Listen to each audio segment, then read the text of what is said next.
I will deposit my fees as soon as possible, sir. Masum কি করছো এখানে? Sorry, sir. I call you back. তুমি ইংলিশে কার সঙ্গে কথা বলছিলে? স্যার আমার কলেজ টিচারের সাথে। তুমি ইংলিশে কথা বলতে পারো? হ্যাঁ স্যার, আমি তো ইংলিশতেও কথা বলতে পারি। আপনি ওর ইংরেজি শুনে এতটাও অবাক হবেন না। ও যে ইংলিশটা বললো, এরকম ইংলিশ দু চারটে ইংলিশ এখনকার সময় সবাই পারে। এখন তো ইউটিউবে ইংলিশ শেখা কোনো ব্যাপারই না। হয়তো ইউটিউব চ্যানেল দেখে কয়েকটা ইংলিশ শিখছে, আর এগুলাই হয়তো কাউকে ফোনে শোনাচ্ছে নিজেকে একটু বড় করার জন্য, আর কিছুই না। ওকে এত ইম্পর্টেন্স দেওয়ার দরকার নেই স্যার। মুনা, ফ্লুয়েন্টলি ইংলিশে কথা বলা আর মাঝে মধ্যে দুই চারটা ওয়ার্ড ইংরেজিতে কথা বলার মধ্যে না আকাশ আর পাতাল তফাৎ। ও যেভাবে ইংলিশে কথা বলছিল তাতে বোঝা যাচ্ছে ও একজন শিক্ষিত মানুষ। কি মাসুম, তুমি পড়াশোনা জানো?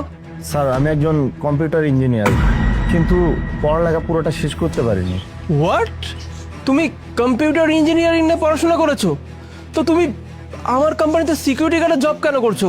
তুমি তো চাইলেই যে কোনো একটা আইটি সেক্টরে জব নিতে পারো, তাহলে এই জবটা কেন করছো? স্যার বাধ্য হয়ে। বাধ্য হয়ে? কিসের এত বাধ্যবাধকতা? আচ্ছা এক মিনিট, তোমার সঙ্গে আমি পরে পরে কথা বলছি। হ্যালো, আচ্ছা তোমাদের সমস্যাটা কোথায়? 10 জনের টিম আমি রেডি করে দিলাম, তারপরে প্রজেক্টটা তোমরা হ্যান্ড ওভার করতে পারছো না। স্যার আমি কথা বলছি মাছু, আমি তোমার সঙ্গে পরে কথা বলি। আচ্ছা বলো, তোমাদেরকে আর কতদিন সময় দিতে হবে বলো? তোমাদেরকে স্যালারি দেওয়া হয় কেন যদি একটা প্রজেক্ট তোমরা ঠিক মতো সাবমিট করতে না পারো? স্যার আপনি যে প্রজেক্টের কথা বলতেছেন, এই প্রজেক্ট আমি ক্লিয়ার করে দিতে পারবো। হোয়াট? আচ্ছা আমি তোমাদেরকে পরে পরে ফোন দিচ্ছি। মাসুম, আমার আইটি সেক্টরে নতুন একটা সফটওয়্যার লঞ্চ করা হবে। ওখানে একটু টেকনিক্যাল ইস্যু দেখা দিয়েছে, আমার সফটওয়্যার ইঞ্জিনিয়াররা পর্যন্ত সেটা সলভ করতে পারছে না, আর তুমি বলছো তুমি সলভ করতে পারবে?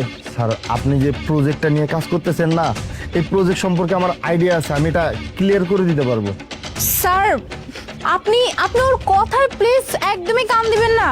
আর মাসুম, এটা কোনো ছোটখাটো কাজ না যে যাবা করবা হয়ে যাবে। এটা বিগ একটা প্রজেক্ট আমাদের, ঠিক আছে? একটা আইটি সফটওয়্যার ব্যাপারে কাজ, আর এটা তো আমি ঠিক মতো বুঝি না। আর তুমি সামান্য একজন দারোয়ান হয়ে তুমি বলতেছো তুমি এই প্রজেক্ট ডান করতে পারবা? এতটা ইজি না। এখানে লক্ষ টাকার একটা প্রজেক্ট, ঠিক আছে? শুধু শুধু সময় নষ্ট করো না, আর স্যারের মাথাটা নষ্ট করো না। সেটাই মাসুম, তুমি পারবে না, কারণ এখন পর্যন্ত তোমার পড়াশোনা কমপ্লিট হয়নি, তোমার কাছে ডিগ্রি পর্যন্ত নেই। তুমি কিভাবে আমার এই প্রবলেমটা সলভ করতে পারবে? আমি পারবো, আপনাকে বললাম তো আমার সে নলেজ আছে, আমি পারবো। আমাকে আপনি একটাবার সুযোগ দিয়ে দেখেন। ঠিক আছে, তুমি যখন এত করে বলছো আমি তোমাকে সুযোগটা দিচ্ছি। মুনা, ট্যাপটা দাও। স্যার আপনি কেন শুধু শুধু ওর কাছে ট্যাপটা দিতে বলতে? ও পারবে না স্যার। একটা মানুষ যখন সুযোগ চাচ্ছে তখন তাকে সুযোগটা দেওয়া উচিত। মাসুম, তুমি যখন এত করে বলছো আমি তোমাকে একটা সুযোগ দিব, কিন্তু যেই কাজ আমার সফটওয়্যার ইঞ্জিনিয়াররা করতে পারলো না সেই কাজ তুমি বলছো সলভ করতে পারবে। যদি তুমি সলভ করতে না পারো তখন কি হবে বলো? স্যার আমি যদি না পারি, আপনি যা বলবেন আমি তাই করব। আমি যা বলবো তাই হবে। যদি বলি তোমাকে আমি চাকরি থেকে বের করে দিব? ঠিক আছে স্যার, আমারে আপনি চাকরি থেকে বের করে দিন, আমার কোনো সমস্যা নেই। ওকে ফাইন, তুমি যখন এতটা কনফিডেন্ট নিয়ে কথাটা বলছো আমি তোমাকে একটা সুযোগ দিচ্ছি, কিন্তু তোমার সময় মাত্র 10 মিনিট। এই 10 মিনিটের মধ্যে তুমি যদি এই প্রজেক্টের আশেপাশেও পৌঁছাতে পারো তাহলে আমি তোমাকে কিছু বলবো না, কিন্তু 10 মিনিট পর আমি যদি দেখি আমার প্রজেক্টটা কমপ্লিট হয়নি, তোমার চাকরি কিন্তু থাকবে না মাসুম।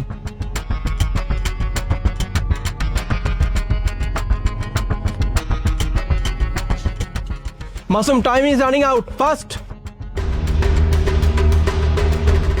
দেখো মাসুম, আমি জানি এই কাজ তুমি পারবে না, অতএব পরাজয় স্বীকার করো, দাও আমার ট্যাপটা আমাকে ফেরত দাও। Sir complete. What? Oh my God! Muna দেখো। রিয়েলি স্যার, এটা তো সত্যি সত্যি কমপ্লিট হয়ে গেছে।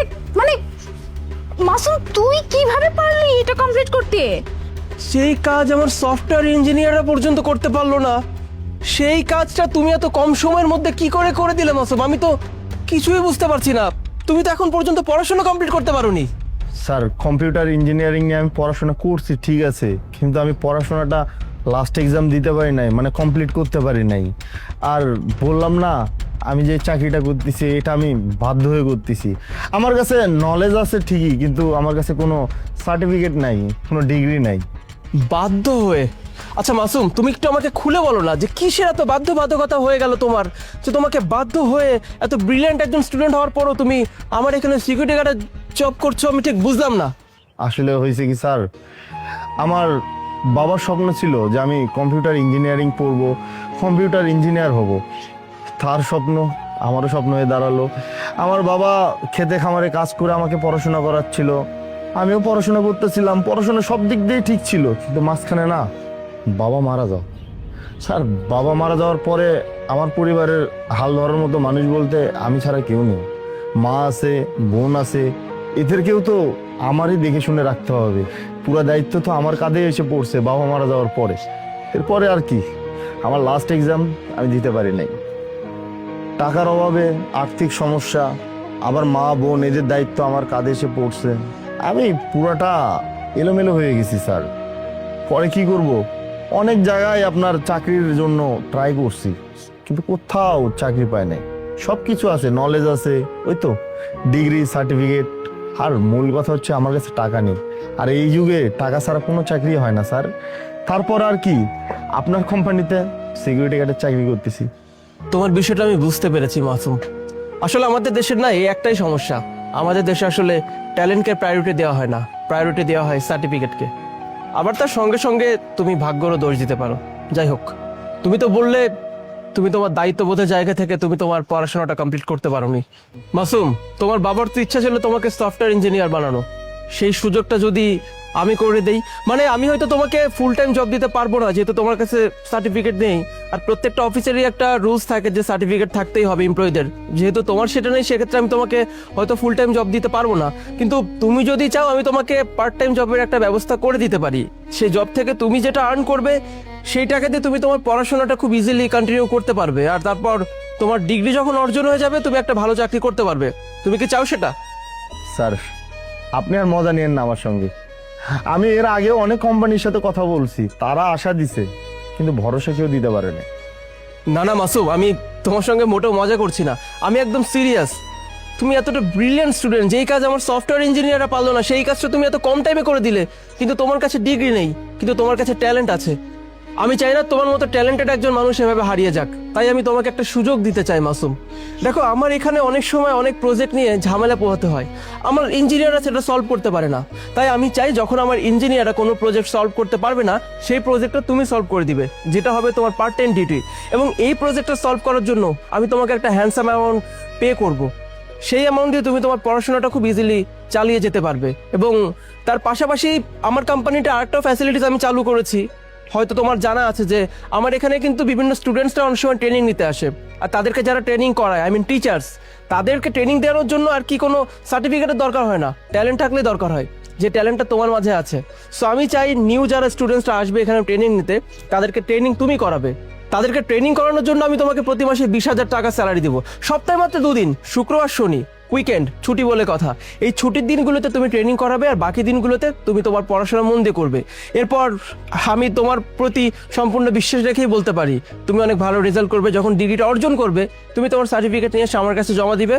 তারপর আমি তোমাকে কথা দিচ্ছি, যদি আমি বেঁচে থাকি, ইনশাল্লাহ তোমাকে তোমার পজিশন অনুযায়ী ভালো একটা জবের অপরচুনিটি আমি ক্রিয়েট করে দেবো। আর আমি চেষ্টা করব তোমার স্যালারিটাও ভালো ধরার। এখন বাকিটা তোমার উপর।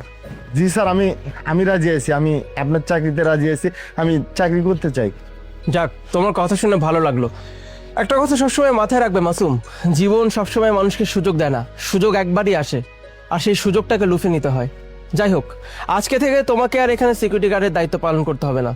তুমি আবার নতুন করে পড়াশোনা করবে, সার্টিফিকেট অর্জন করবে, এই স্বপ্নটা আবার দেখা শুরু করে দাও। আর মুনা, কালকে থেকে এখানে নতুন একজন সিকিউরিটি গার্ডকে যেন নিয়োগ করা হয়। ঠিক আছে স্যার, আপনাকে অনেক অনেক ধন্যবাদ।